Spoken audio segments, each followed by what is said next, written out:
If I can put a theme to anything, I will. If someone is going to the dentist for the first time, I would probably do a dentist themed something. I don't know what, give me some thinking time and I'd think of something to celebrate them going to get their dentist for the first time.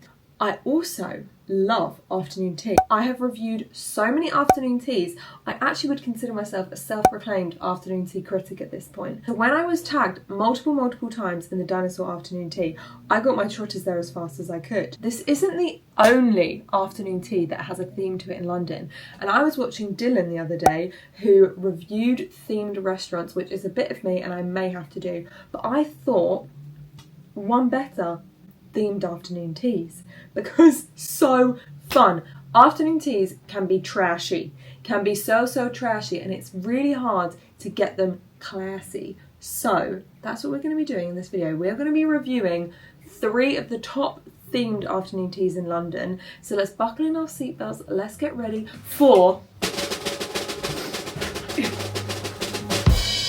the ride of a lifetime.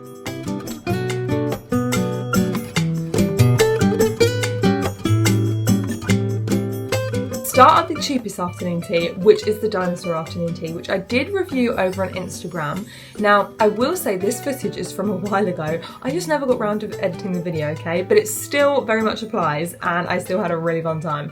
So, the Dinosaur Afternoon Tea, you walk in and it's kind of just like a cafe vibe. It's not some grand entrance, it's not some grand thing. It's just in like a small little cafe. Probably the smallest afternoon tea I've ever been to. Now, weirdly, there's 2 places in this hotel restaurant, and there's one on the upper level which does a science museum themed afternoon tea, which I also actually have been to because my friends treated me for one of my birthdays.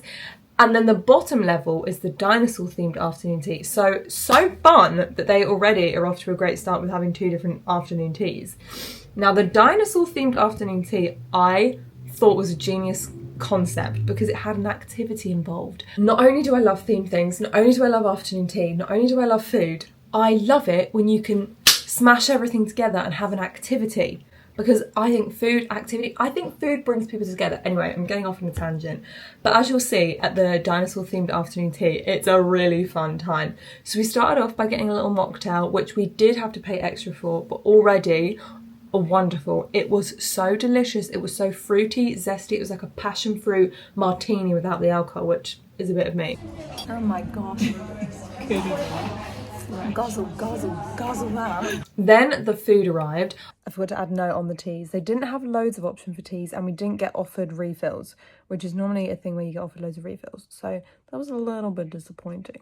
I was a bit dubious because I think with a theme it can go, as I said, really tacky and they can put all the emphasis on making it look good when it doesn't taste good. As Paul Hollywood would say, all style, no substance. So I was a little bit dubious, however, it was a really good time. The sandwiches were really delicious. They were probably nothing to write home about. They weren't like, these are the best sandwiches in the world, but they weren't the worst sandwiches ever. They were just really good sandwiches. The sweet treats were quite a delight. There was a little bit of everything. You had the crispy crunchy chocolate, but you also had a nice macaron. Everything looked really impressive, and I also feel like it was tempting to a child. They covered all bases. They had the citrus, they had the variety, which we all know variety is the spice of life. And the scones as well. But the funnest part of all was obviously the bit where you can like dig for your own treasure, and it was edible treasure. What more could you want?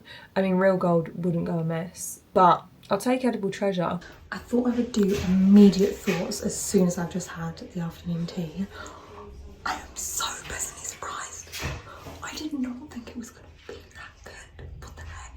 So overall, the Dinosaur Afternoon Tea was really fun and I probably would go back again. I think the dinosaur themed afternoon tea is obviously aimed at children, and if I was a child and someone took me, I'd have the best time of my life. I will say, I don't know how long their attention span would be able to stay for, but also I love it for kidults, as they call them. I would actually suggest for people to go, but go with the mindset that you're not going to have the most amazing food in the world. It's not going to be the most amazing service, but it's just a really fun time and a nice atmosphere. One critique I would have is that it is a bit small and it feels a little bit like you're in everyone's business, and I don't love that about restaurants. I don't love it when I feel like they're listening to me, I'm listening to them, you're all in amongst it. That's my one critique.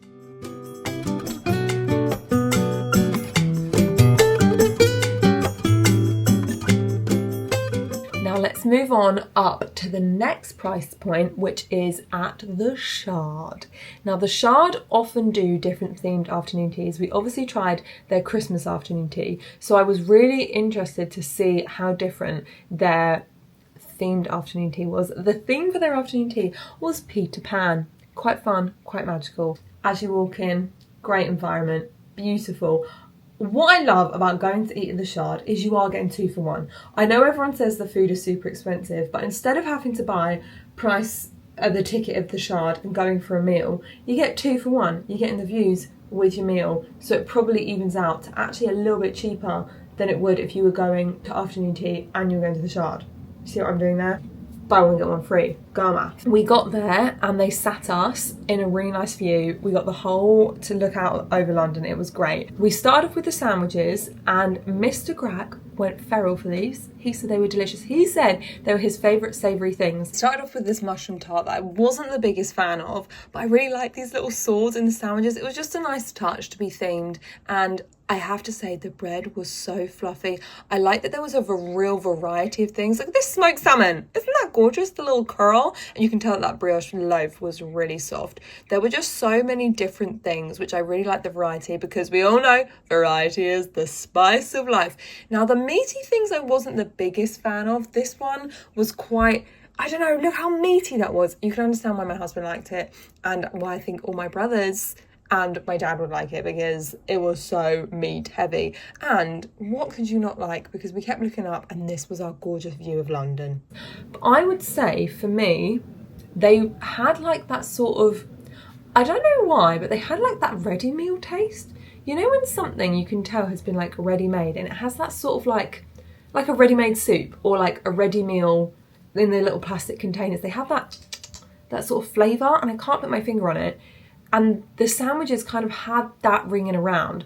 But Mr. Grag really liked the little touch of having a sausage roll. They were all right, they just didn't bowl me over. But this is why taste is good and taste is subjective, because Mr. Grag flipping loved them. And he actually said they were one of his favourite savouries that he's ever had at an afternoon tea. Then came the wow moment. They ushered in the dry ice. There's never a bad time to have dry ice. I know it's cliche, and I know that everyone does it whenever they have the moment, but it's never not a thrill. It's never not impressive. It's never not a good time. I love a bit of dry ice, okay? What's a girl got to do to have a bit of fun? Crack a bit of dry ice out. And also it just makes things look so impressive. And with like the gloomy London background, it was a really good time. The sweet treats, what I quite liked about the sweet treats is that they were very normal. I feel like so often with sweet treats, they try and make them weird and wacky. But they were just things that I feel like you would have at home, but sort of elevated. Now they do look, in my opinion, the Tinkerbell on the side of the cup looked a little bit tacky, but it was delicious. The zest from the lemon was coming through, the sweetness from the raspberries and the tartness of it. It was really good. You can see when I have that little frown on that it's a really flipping good time. This little choux bun as well, it had this gorgeous chantilly cream.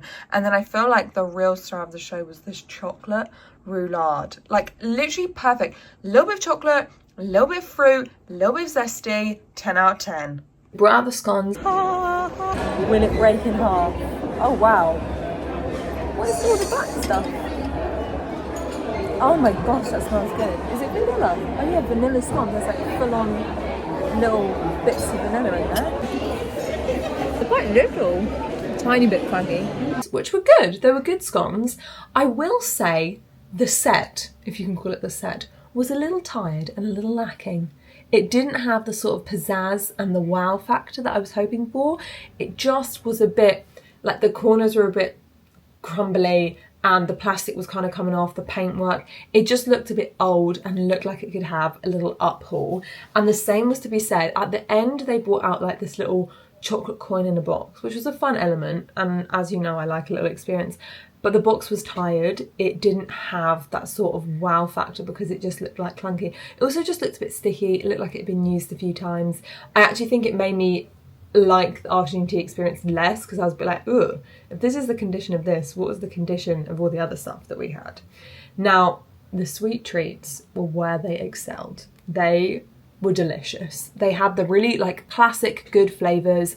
Sometimes when you go to afternoon tea, they can be a little bit moussey and gelatinous. and they just seem to all be the same thing. It's a biscuit base with a little bit of mousse and a glaze on top, and I don't like it. I want a variety, different textures, I want different flavours, and I want a different design, okay? Put out all the stops for me. I'm paying a lot of... Afternoon tea is a lot of money. It's an experience. You don't do it every day.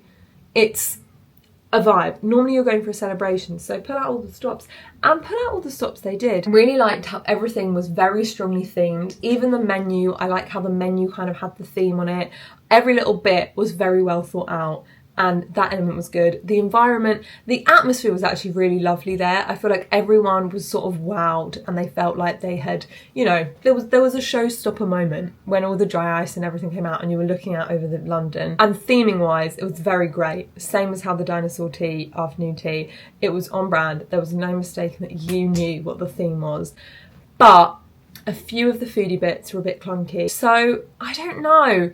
It felt tired. It felt like me in the newborn trenches. It felt like it just needed a little pick-me-up, a little fresh start, maybe a good night's sleep, and then it would be good to go again. To our last afternoon tea, which was the Lanesborough. Now, I've been to the Lanesborough a few times for different events. Number one, obviously went for our Christmas afternoon tea, and we obviously did the Shard for our Christmas afternoon tea, so I thought it'd be really interesting to compare the themes and to see who would win. I've also tried their roast dinner, and their roast dinner is the most expensive roast dinner that you can get in London. This is the most expensive roast you can get in London. Now, the other day I reviewed the cheapest roast and I had a wonderful time. The bar was set quite high, but when I walked in, sweet mother of pearl, the interior here was wonderful. And you get this gorgeous bread. I have to say it was one of the best breads I've ever had in my life. It had Marmite on the outside or something.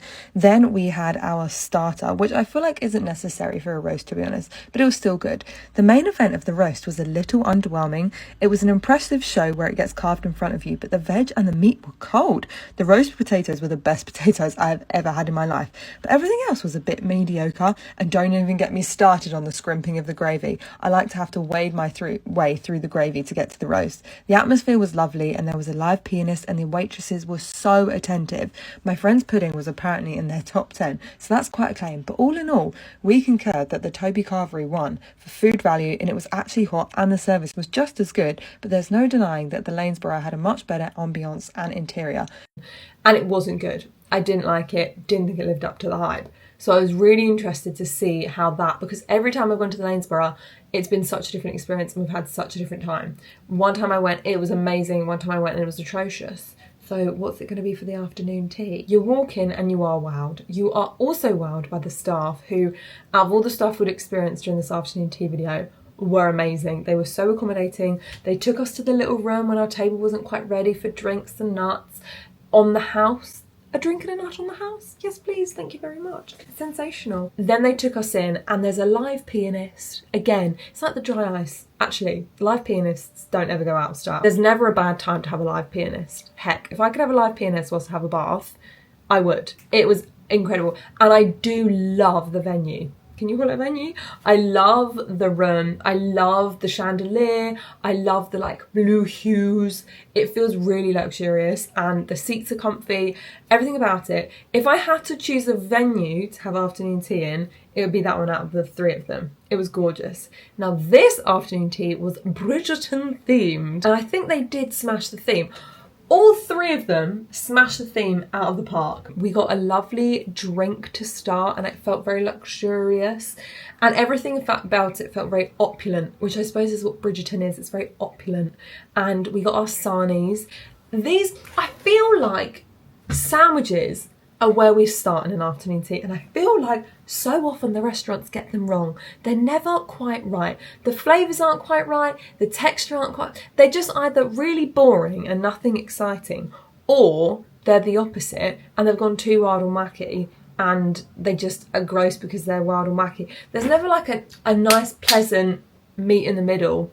Other than obviously my favourite afternoon tea, which we all know is Mandarin Oriental, which I think they smash it out of the park every single time, but we'll go into that another day. So yeah, they were good, but nothing to write home about. And I did like that these were refillable. The other two, they didn't have any free refills, whereas at Bridgerton, they had the free refills, which, yes, bring me in another little smoked salmon sarnie, please and thank you. Then we moved on to the scones, which were epic. They were great scones. There was nothing super themed about these. They were just good scones, which I feel like actually is in keeping with Bridgerton. They just kept them classic, kept them what they should be, just a good scone. Then we went to the sweet treats, which actually probably out of all three of the sweet treats were maybe my least favourite, because as I said earlier, they were kind of on the moussey gelatinous train, which I feel like is normally what high-end afternoon teas do. I don't know why they think that high-end afternoon teas, for rich people, they think that they need to make moussey things. Maybe rich people do like moussey things, but the design was beautiful, they looked gorgeous, and they were very in keeping. Just my personal flavour palette wasn't keen on it. We had lovely tea options. We could get as many teas as we wanted. It was a great time. I actually think they each win a different trophy, because I think for venue and vibe and atmosphere, I'm gonna go for, drumroll please, the Lanesborough. For theme, I'm gonna go for Dinosaur Afternoon Tea. Maybe the Shard doesn't win anything. Service was really good, but then the service in all of them were pretty good. So I think the overall title winner should be the Dinosaur Afternoon Tea. Cost effective, fun time. Granted, the food wasn't great. The food in all of them could have been a little more inspired. Let me know what you think in the comments below, because I feel like I'm a little bit stuck with this one. I'm torn. I'm very torn. And if you enjoyed this video, it's free to subscribe. Subscribe down below. Seems like a good time to finish a video because there's lots of drilling that's just occurring. So, love you all loads. Peace out, punks. Subscribe if you want to. See you in the next video. Ka-chow! I hate that I just did that, but I'm rolling with it.